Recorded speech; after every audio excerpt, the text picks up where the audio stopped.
In a world where every movie, TV show, and cartoon seems to be pushing some sort of political agenda and undertones, will a movie ever just be about what it says it's going to be about? Maybe. Affirm Films' The Star was released nationwide November 17th. It is the retelling of the greatest story ever told, the birth of Jesus Christ, told through the perspective of the animals around them. So, was this just a cash grab by Hollywood during the Christmas season? Will the greatest story ever told be altered and watered down? And how does this stack up with other biblical cartoons? Let's find out. I'm Ben Davies. This is the Reel Rebel Review.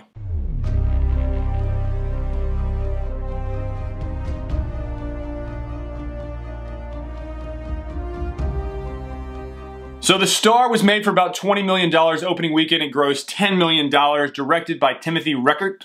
I think that's how you say his name. Now, a lot of the hubbub in this movie and other cartoons like it is really the actors and actresses you cast in those roles, and this movie has a star-studded cast behind it. People like Tevin Young, Michael Key, Christopher Plummer, Gabriel Iglesias, Gina Rodriguez, Kristen Chenoweth, Kelly Clarkson, Patricia Heaton, Anthony Anderson, Mariah Carey, Tracy Morgan, Tyler Perry, and Oprah Winfrey, all in this fun little Christmas movie with animals running around and talking. It's actually pretty fun. But a cast can't make a movie good necessarily. So, how was this? Well, my viewer review is going to be a 4 out of 5.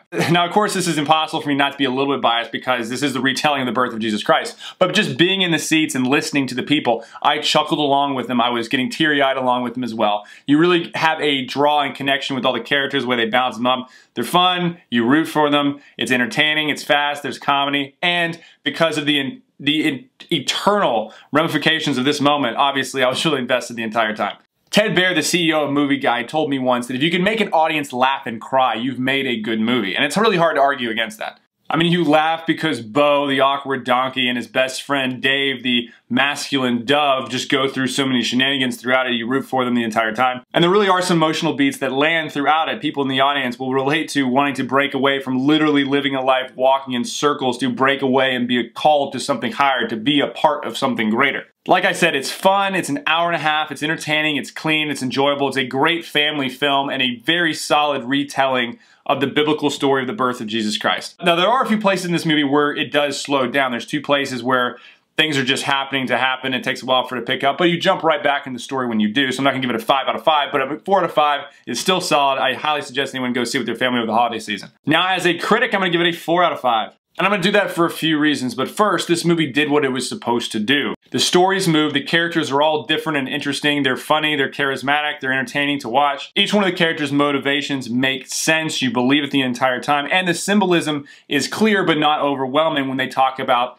the specific struggles with these characters and you show what they're longing for and what their real purpose and calling and what they can be about. It's not overly complex where even young adults won't get it and see what's going on. And the kids are going to laugh and chuckle at the animals and nature of it. The parents can sit back and chuckle and enjoy the movie as it's going on. Now, I don't know what it is, but kids seem to be drawn to these talking animal movies or whatever, so they will definitely sit there and enjoy with their friends. They'll laugh out loud through a lot of it. They might even get emotional a few times. Adults can enjoy their time at the theater and chuckle, but then also be taken in by the real truths being spoken about in the movie.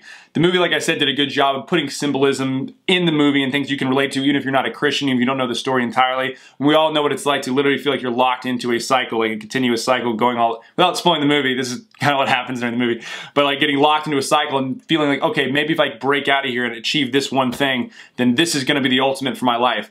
Not knowing that when you do find that, a lot of times it's simply a mirage that you're never going to get to, that's never going to fully fulfill you the way that you wanted it to. And then you can see right in front of you the thing that you've been dying to be a part of, being part of something important and having a purpose and feeling like you've made a difference. You could literally be carrying the greatest moment in human history on your back. I mean, it's really cool when you get to step back and watch it, even not from a biblical perspective. You can see the truth and the symbolism there. Now, obviously, it's gonna be a 5 out of 5 for my faith and values in the movie. I was impressed they didn't shy away from anything in the original storytelling. They had the characters pray. You see them talk to the angels. They didn't shy away from, okay, maybe this is just an interpretation of the savior of the world and mankind. They made no bones about what the movie was about, and they stayed pretty accurate to the story as much as they could. Obviously, the 3 wise men didn't get there, right at the birth. It was 2 years later, but a bunch of other stuff. But it's still there. They didn't like water down or alter the story, which is what I was afraid was going to happen. Now, is this the best biblical cartoon told yet? No, I don't think so, but you should still see it. The best is still going to go to The Prince of Egypt. If you have not seen that movie, it is fantastic. The story of Moses, made in 1998. And if you want to talk about an all-star cast, let me just name some people off. This is crazy. All right, so Val Kilmer, Michelle Pfeiffer, Sandra Bullock, Jeff Goldblum, Danny Glover, Patrick Stewart, Steve Martin, Martin Short. I mean, what? That cartoon cast is a stud cast, and it was a great movie. The cartoon visual effects are beautiful. The soundtrack was tremendous. I mean, really, if you haven't seen The Prince of Egypt, you really should check that out too. But the star is also great. Go check it out in theaters. I've been Davies with the Reel Rebel Review. All right, if you like this video and others like it, please consider becoming a premium member to the Rebel. That way you'll have first access to Pure Hollywood and the entire Rebel lineup.